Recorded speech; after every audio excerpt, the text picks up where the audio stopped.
इश्तियाल अंगेज तकरीर केस लीगी MNA मियाँ जावेद लतीफ़ की दरख्वास्त जमानत खारिज सदा मुस्तरद कर दी गई। एडिशनल सेशन जज वाजिद मिन्हाज ने महफूज फैसला सुनाया। फैसला आने से कबल ही मियाँ जावेद लतीफ़ अदालत से रवाना हो गए। पुलिस ने सगिया पुल पर गिरफ्तार कर लिया। गिरफ्तारी का इकदाम लाहौर हाई कोर्ट में चैलेंज। जावेद लतीफ़ के भाई ने चौधरी इमरान की वसात से दरख्वास्त दायर की है।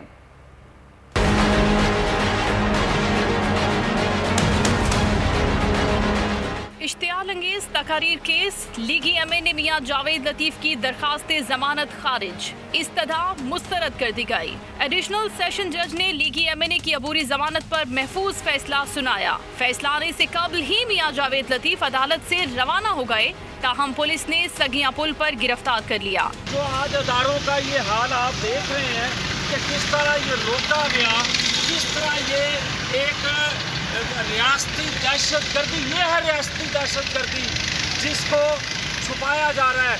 लीगी MNA जावेद लतीफ़ की गिरफ्तारी का इकदाम लाहौर हाई कोर्ट में चैलेंज कर दिया गया। जावेद लतीफ़ के भाई ने चौधरी इमरान की वसातत से दरखास्त दायर की। दरखास्त में IG, CCPO और दीगर को फरीक बनाया गया।